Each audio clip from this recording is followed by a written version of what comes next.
Guy, are you ready? Yes, I'm ready. Okay, so morning. Anyway, welcome Guy again. Okay, we have a lot of talk last night already, and so today we have our missionary, and I think all of us know him pretty well.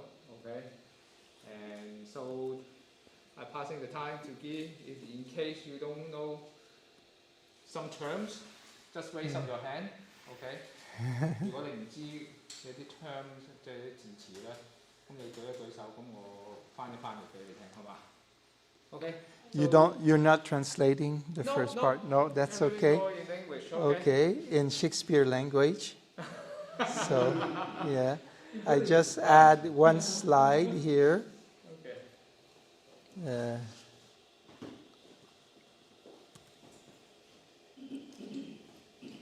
Here is the water. You can have it. Yeah, thanks. Well, welcome this morning. That's hot water. That's yours, I guess. No, if someone just boil it. Yeah, we just boil it. Oh, that's good. I like it. You want more? It's very hot though, be careful, it's very hot. No, I'm okay. I like it. So, for some of you that know, I'm a geologist engineer by trade, and I became a missionary in 1991, a missionary to Turkey, and that was helpful to work with earthquakes, archaeology, biblical archaeology. So I developed, my ministry is mainly apologetic, the defense of faith using science, knowledge, the Bible and all these aspects. So I was interested while in Turkey in biblical archaeology. Turkey is the Minor Asia part of the Bible. First Christians out of Israel were in Turkey, like Antakya, Ephesus, and so on. So I was, for a time, I lived in the city of Ephesus, and I have many friends, archaeologists, and I was always interested in this aspect. What is sad is that in many documentaries, non-Christian documentaries, they try to despise the Bible. One of the reasons is they don't like the supernatural aspect of the Bible. And this is the main obstacle in the secular world, is we are bothered by that. And even sometimes Christian, as soon as you start to get a bit soft in your spiritual life, you don't take on the challenge of God, you don't see the miracle of God, or you will prefer to have something very spectacular, you know, and sometimes God wants to be discreet. They do miracles in a silent way. And it's happened to Jesus. Jesus did wonderful things, but behind the scene, talking with Nicodemus or with the Samaritan was fantastic, was very discreet, no spectacular miracles. So God is intimate with us, and He wants to trust in us. Kids might say, my dad is the strongest man in the world, but doesn't need to see his dad wearing a big rock all day long. So sometimes his relationship is different, and people today want to see fantastic things. And when they don't see it, what's happened? Science take over. The reason, the logic, the science, our cleverness take over our mind. And part of my job is to watch many documentaries, biblical documentaries. I sat down, take notes, and I watch lots of them. And they come up with all kinds of questions. They try to minimize the Bible. And some people, some seekers, start to watch these videos, these documentaries, and then they lost faith in the Bible. They say, oh, it's impossible, crossing the Red Sea, the 10 plagues of Egypt. But when you look at part of the Bible, like the story of David there's not too many miracles in it. But you see the faithfulness of God. And that's important in our life. To have this relationship with God and to see the faithfulness. Not always having a big miracles.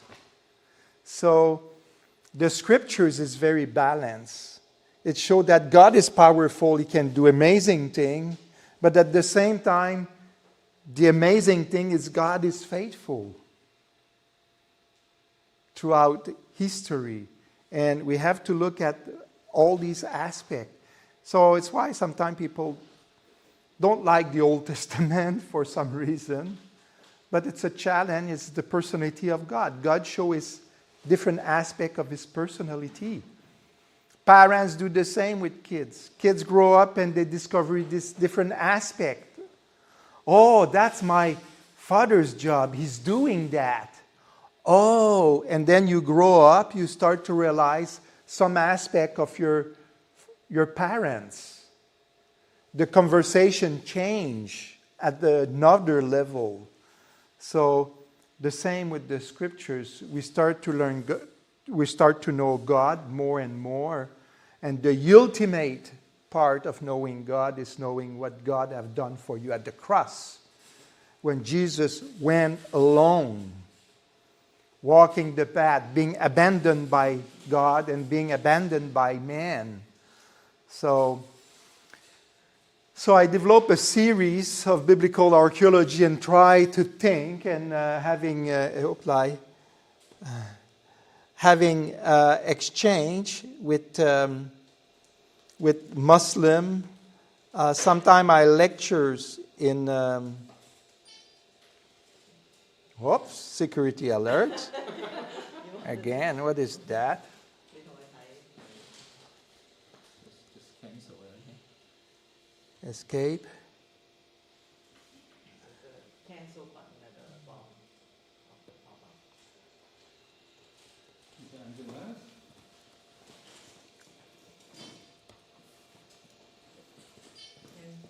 Bing, bing, bing. And I cannot bring the mouse. Oh, yeah, I'm having the mouse here. Yeah, it's always okay. Yeah. Oh, Microsoft. Yeah. Okay, so here we go. So that was a series on biblical archaeology. And you will see the distinctions also between doing archaeology in Egypt and in Israel. So, and I develop in parallel, that's more an advertisement. I'm doing research on archaeoastronomy and find very interesting things. So if you go to Archaeodoxa on YouTube, right here, Archaeodoxa on YouTube, a channel. I have also a web page, Archaeodoxa. I can give you some business card if you want to flash with your phone or type in. And it's very interesting topic, but I won't touch this today. To resume this discovery is that all nations around the world had myths that are alike each other, and we had no key to uncode. Why some myth in South America, in Africa, in Asia, and Europe, in Australia had similar elements? They are astronomic, and they go back in time to prehistoric time to a single source. So part of my work was to try to solve that mystery. And I found interesting discovery. I have a friend, he's an astrophysicist, retired, and he was helping me on that. And he said he's not a Christian like I am, but he has a faith. He knows that the universe was created in a certain way. He had inspired me, and finally I found this thing, very interesting, that I call astromitra. Mitra just means a matrix. The matrix in the sky is a structure. And it's a message from God to the nations. So it's go back far away in time, in prehistoric time. So it's why you have some myth among the Amerindian here that are really alike the one in South America, in Africa, or Europe. There's a reason. So, and I think that teaching was given by Noah to our first ancestors. So, and you can watch these videos on YouTube if you want. So, what I'm interested now is to talk about chronology. We all know when we learn about the Bible, the chronology. You have the story of Noah, you have the Babel Tower, you have Abraham, of course you have the creation, Adam and Eve. You have David, appearing of the kingdom, you have the exile to Babylon. And we tend to see history that way. And when I exchange with Muslims, they like to see timeline like this, and the last prophet is Muhammad after Jesus. So Muhammad is a better upgrade than the versions of Jesus, because God do upgrade like Microsoft, and you better have the last upgrade. This is how they see the world, and this is how they argue. And I lectures in mythology, even in a university in Istanbul, on the question of the flood and Noah. And I like to tell them that the Old Testament is not just a timeline that way. It's a different way of seeing things. History is turned toward the Messiah, the reigning Messiah, the one that reigns, the king, and also the lamp. You have both Messiah in the Old Testament. It's why some Jews say, hey, there's two Messiah in the Old Testament. No, it's the same. One will rule and one will suffer, like in Isaiah 53. You have both. So, and then when Christ came, when Jesus came on earth, the whole thing was solved, this mystery of the Old Testament. But we have to always remember 1 Peter 1, verse 10, that all the prophets were having their eyes on this special event that will come one day. The Son of Man, the Son of God, if you want. So, the King of Kings. So you have this accomplishment at the cross, the accomplishments of all the prophecies of all time. So let's talk about Abraham. What is very strange is that some critics will say that, the story of the flood, Abraham, and so on, the Jews never had an identity. They were in Babylon somehow enslaved. And they want to boost their nationalism. They want to create a book that will create a story of their own, very particular. So they start to create a table of the nations coming down from Noah, the Babel Tower, and so on. And out of that, Abraham, and they invent a king. And these guys were they had a lot of imaginations. You remember, you try to imagine someone that want to invent such a book. He had to sit down and he had to create name of city that never exist, and he had to create genealogy and writing long text to invent the Bible from scratch, inspired by the flood, the story of the Babylonians, and so on. So the Bible, the Old Testament, was written at the time of the exile in Babylon. And this was very popular among historians, to discredit the Bible, the historical aspect of the Bible. And some linguists and historians say, wait a minute. Just the language of the Hebrew had changed with time.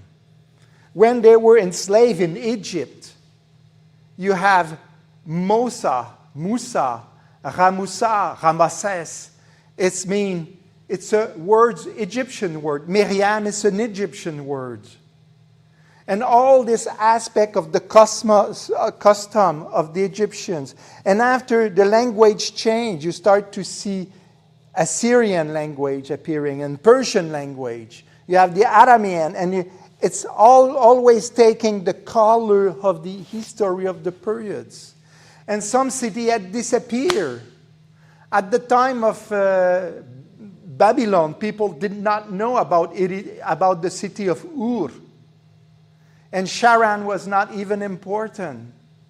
But it was important during the early Bronze Age. So suddenly, to write a book, the Bible from that period of time up to the exile, to create that book, you will need to consult and look at archaeological books and library, something that they don't have at that time. So it passed the test of history. In some part of the Bible, they say this battle happened in the conqueror, the invader, came by Engedi. This city was named in previous time that name. So they give both names, the old name and the new name, because the writer of the Bible was concerned about the people listening to him, and he said, the young people might not know, I will put these details. And it's confirmed by archaeology. So there's so much details in the Bible. It has to be written each for its time. A guy in Babylon would never have thought to invent the name Moses, Egyptian name Moses. So in Babylon in the year 500. So everything fit well with history. When Abraham had this trip, the story of Abraham, he went from Ur to Haran. Babylon was not important at that time. It was Ur that was important. In the Bible, it's not mentioned Babylon. So if someone would have said that Abraham left Mesopotamia, he will have mentioned Babylon. So the name of the city, the toponym is the name of area, geographic names, fits so well with the early Bronze Age. This is fantastic. The Bible passed the test of time. And he was a shepherd, probably with lots of animals, camel, horse, sheep, and goats. And he went up from Ur to Haran. That was very important in the early Bronze Age.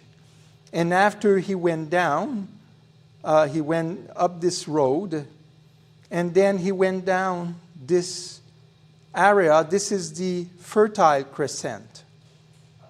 So he didn't across the Syrian desert. A shepherd would not cross there. So the road is very logic for nomadic persons, herder, farmers with herds. So everything seems logic, and there's so much more details. There's no Jerusalem in that period of time. Jerusalem did not exist, or maybe as a small little town. And there's many details. I can talk about Sichem. Sichem was not a city at that time. It became a city at the time of Jacob. And it's supported by archaeology. So the toponym and the logic of the geography fit well this ancient history and geography. So we can talk. And of course, there's one point is they say, camels were not domesticated at the time of early Bronze Age. So the Bible is wrong. You see, there's an anachronism there. People that wrote later had camel, domesticated camels, and we never find any proof of domesticated camel at the time of early Bronze Age. So here an anachronism. So it was written later, and people enjoy camels and decide to put camels in the store of Abraham. I'm sorry, archaeology just confirmed that camels were domesticated long time ago, just by this little statue from Bronze Age. So we try to critics. What we have to understand is that when you look, I should have put Putin here, but when you have a totalitarian government, they control the informations. They control history. You have to understand this.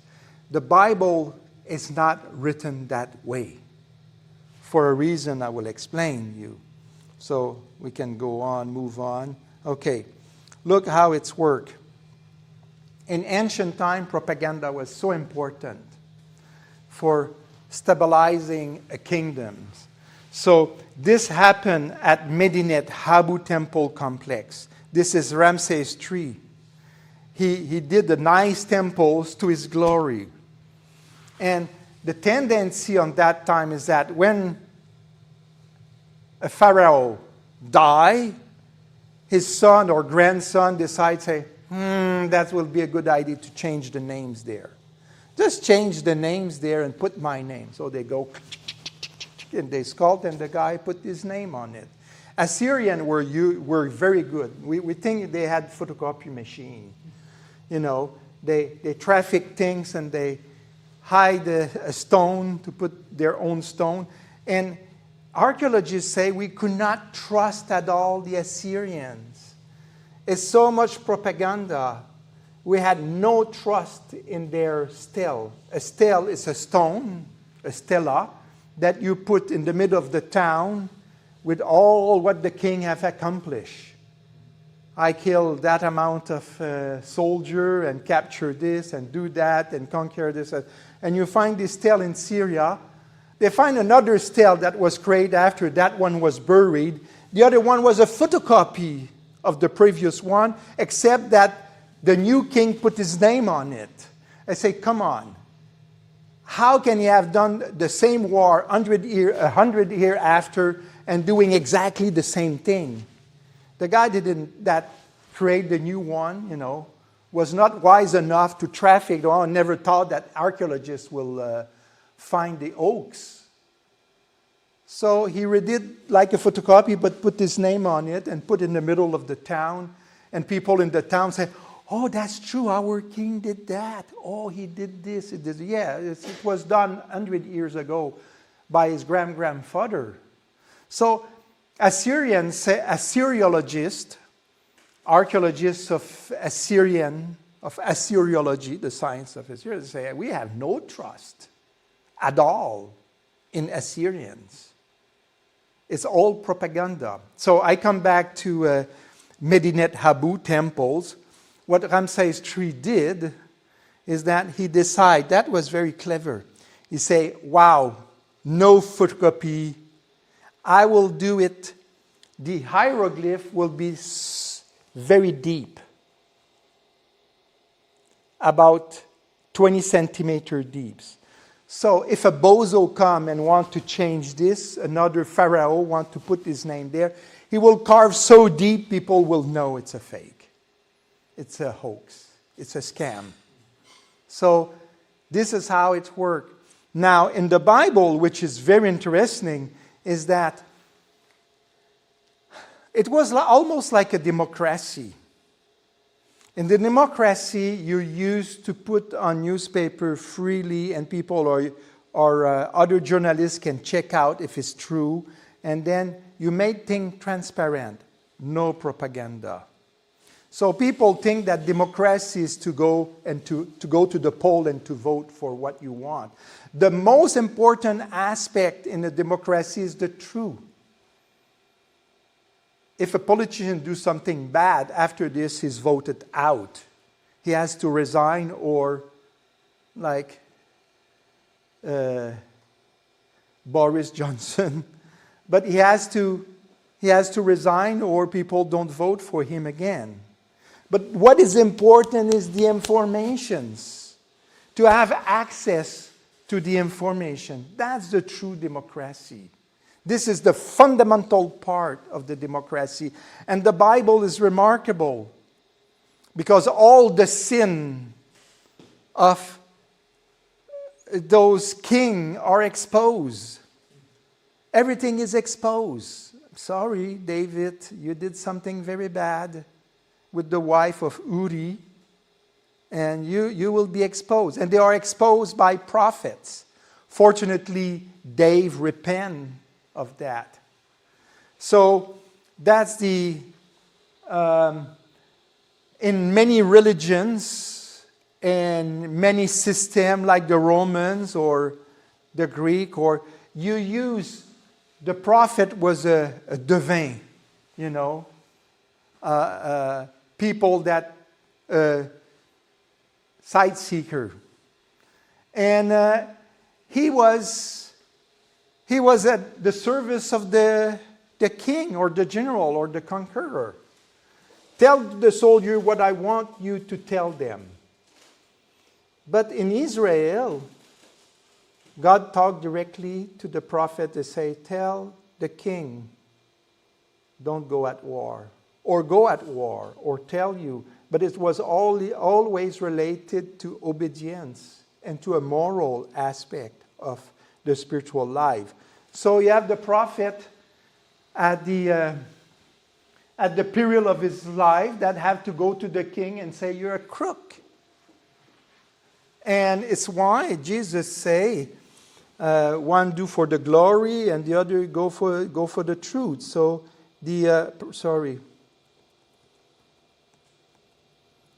So it's why in Luke 13, verse 34, Jesus say, oh, Jerusalem, Jerusalem, the city that kills the prophet, and stone those who are sent to it. How often would I have gathered your children together as a hen gathers her brood under her wings, and you will not. So that's old English. I'm not used to read this. And the main point is God wants to gather his children under good spiritual value. And those kings sometimes were drifting, and they did not like the truth. They did not like the prophets. So at the period of their life, they just did their job with the power of God. They had the power of God, the Spirit of God, and they have seen God in their life, so they were not scared to go to the king. And think of Eli. In English we say Elijah. And Hakab. It was a horrible situation for him when he had predicted a drought in Israel. And at one point, he was even depressed. God, what are you doing there? They tried to kill us. I don't have the power. Well, he has the power over the rain and the drought. That's quite a lot. But God was using this to bring Israel to repent from the false gods. So today, people want to have a religion, want to have a god or gods or whatever, just as a domestic electrical appliance. Give me what I want. I talk to God because I want to. No, God say no. That's not the way. You have to obey. You have to accept the way I think, my holiness, moral value, and so on. And then you will find a happiness even in hardship. So when people don't want that type of God. And the whole Old Testament is about that. The true nature of God and what he expects from us. So when we do archaeology in Israel, well, archaeologists would say, well, it's not glorious like doing archaeology in Egypt in Egypt, you have these huge pyramids and temples and mummies, and you find all kind of stuff in there. It's fantastic. It's big. In Israel, where's the temple? There's not enough temples. Well, they never built big mausoleums, big tombs to the king. Kings were not God. They have a nice little tomb and that's it. They don't need the pyramids when they were buried. So, of course, doesn't give too much work for archaeologists. You don't have a big mausoleum, a big tombs the size of the pyramids. You don't have many temples. You have one temple. So, in terms of artifact and materials, you have less stuff. And you end up finding little letters and pieces of letters mentioning, a king, mentioning David, and you don't have spectacular thing. But you know what is important for archaeologists, and people don't realize? Scriptures, history, written history is extremely important. Extremely important. You can have a pyramid, you can have if you don't understand the writing, if you don't understand the history, you have a nice monument out of context. It's useless. You need history. You want to understand. What is interesting with the scriptures is that you have history, a history of spiritual life and morality. And it's fantastic because it's like a democracy. It's show all aspects of the society. And I asked to a Jewish friend. I went to synagogue with him, and he went to study in Israel to beefed up his Hebrew. He's from Turkey. And I say, Albert, when you read the Bible, do you have the pride of being the chosen people from God? Or sometimes it's humbling? He told me, wow, it's quite humbling. Because what we are is well exposed. It's a shame sometimes. We have our hero, but the rest are not a hero like David or Abraham or Moses. But my goodness, we're not that obedient. It's a shame. You have this book, and it's like a hot potatoes in your hands. But it tells you there's a better way to be happy. You see? So that's important, and for that, the Bible is the most transparent book of reality, like in a democracy where everything comes up. So I don't want to take too much time. I think we have 15 minutes left, right? 10? Okay, 10. Okay, so let's come back to this period of time with the Hittite. This is incredible. The Hittite had disappeared. Who were the Hittites? Even Herodotus, a famous Greek historian, 300 years after the Hittite disappeared, he did not know what was the Hittite. In history, things disappear very easily. Information disappear. People are wiped out. Because of archaeology and the science of modern linguistics, we're able to reconstitute and to find ancient civilization that have been wiped out by written history somehow. So in the Bible, you hear about the Hittite, and the Hittites are right there, and they are the son of Ham through Misraim, if I remember. Let's look. Okay, I don't mention it where they are. Yeah, right here. The son of Canaan. Right there. Here. So it's Y. And it's Het, the father of the Hittites. So Abraham said the sons of Het. So in the early Bronze Age, people knew where they come from this table of nations. Even the Miao people, the Hmong, Southeast Asia had very strange. They, instead of Japhet, they remember their ancestor as Yahoo. Not yahoo.com, but... and then they go to Gomer and Tomarga here. They remember that in their oral traditions. So some nations remember where they come from, and some other forgot about that. But at the time of Abraham, the Hittites were existing, and they were there. And historians say, why they are talking about the Hittite? They never exist. It came out of the blues. It's pure imaginations. So in 2 Kings 7, verse 6, under the king's periods, verse 6, for the Lord had made the army of the Syrians hear the sounds of chariots and horses, the sound of a great army. So they say to one another, behold, the king of Israel had hired against us the kings of Hittite and the king of Egypt to come against us. So they stopped trying to invade Israel. It was just a noise, sort of miraculous way. But the point of the text is that it mentioned about the chariots and horse. And the Hittite were very good because they mastered iron. They were able to have chariots and horses. And so historians for a long time say, come on, the Hittite does not exist.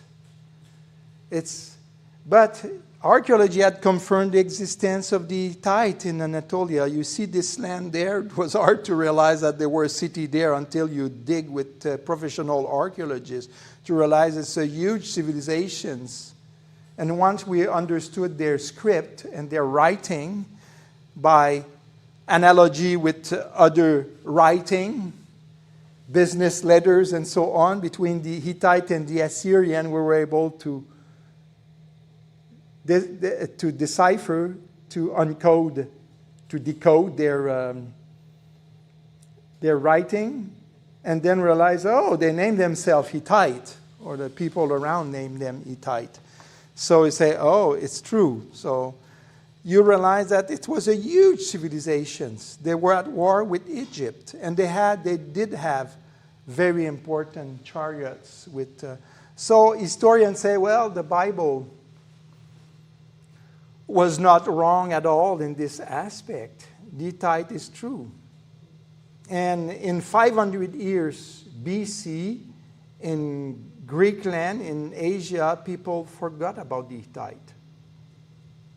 We forgot about them for 2,500 years until modern time archaeology. So this is Herodotus, very famous historian from Asia. So I will jump this part. Even he saw this, this is in Turkey, not far where I live. He saw a monument, dig there with a little writing, and he thought, say, oh, the Egyptians came here to do some hieroglyph, bas-relief, until they say, well, Herodotus did not know that this writing were Hittite writing. They were the Hittite that did that. So it's just to show that we are ignorant. But Sir William Ramsay, at the heydays of archaeology in the 1800s, people start to use ancient texts. He went with the Bible, he went to Anatolia, and he started to study the trip of the apostle, the journeys of the Apostle Paul, and he know that Act of the Apostle was written by Luke, and he say he's a first-class historian. It's so amazing, all the details in Act of the Apostle that fit well with the history. Sorry, it's I have here in English. Yeah. Oh no, just he's a Scottish man. And he say, it's just amazing. So I did once a study of the evidence of Paul's journeys, and Jefferson White wrote a book about the shipwreck of the Apostle Paul. And he went to, when you look at all the tragic he have done, and sorry, this slide is in French. When you look at the book, all the details, any expert of antique navigation would say two things. They would say, first, is the only account we have of a shipwreck in ancient times. We don't have. And not only this, all the details of the story just fit well with archaeology, with our knowledge of navigations of the time. So their conclusion by studying the book of Acts, the last part, the guy that wrote that part was on the ship with the Apostle Paul. He wrote down every details, and he was aware of what's going on, and he knew what he was doing. And we had a guarantee that the book is extremely accurate, and fortunately, because it's the only record we have of a shipwreck. And all the navigation technique, the equipment on the boat, the sailing technique, everything is there in details. It's all fit well with our knowledge of this. And a lot of ships were crossing, going all over Mediterranean Sea with wheat. Egypt was just a fantastic place for wheat. It was providing lots of wheat for the Roman Empire and the city of Rome. So there were a lot of these boats navigating in the Mediterranean Sea. And in this place here, not far from there, they find this anchor from Egypt. We know by the name on it. They know by the name the two Egyptian gods written on Isis and Serapis. And it's in lead, very heavy. And it was found by the bay where probably, likely, that the boat had wrecked. So it's mean that an Egyptian boat wrecked there on this bay. It doesn't mean that it's the one from the Apostle Paul, but it just show that the story makes all sense with common trades and the routes of export of wheat and so on from the time. So we will just finish there. We can talk about Sichem, we can talk about different aspects. There's plenty of elements that just show that we could not pin down, contradict the scriptures. It's all fit well with reality. But the main thing, the important things to remember, it's a masterpiece of reality, of what we are, how God is, and how He works in our life. So for me, I like to teach the New Testament, but I like as well to teach the Old Testament because there's a good opportunity to show Christ in the Old Testament, to say that everything points at our Lord Jesus. I will stop here. Okay, thank you, Guy. Okay. Any questions you want to ask me? We still have about like a few minutes. To be honest, and last night after we talked about a lot of things about archaeologies, and it opened my eyes. Yeah. And how archaeologies, mythologies, all those stuff blend together and used it by you, how to approach the people, open the dialogue, and let them to reveal their belief in the wrong way in the past, based on some hypothesis. And so right now, give me a very good understanding, expand my understanding too. Okay, so if you don't have any questions, then we just stop here and then get ready for the Sunday. Okay.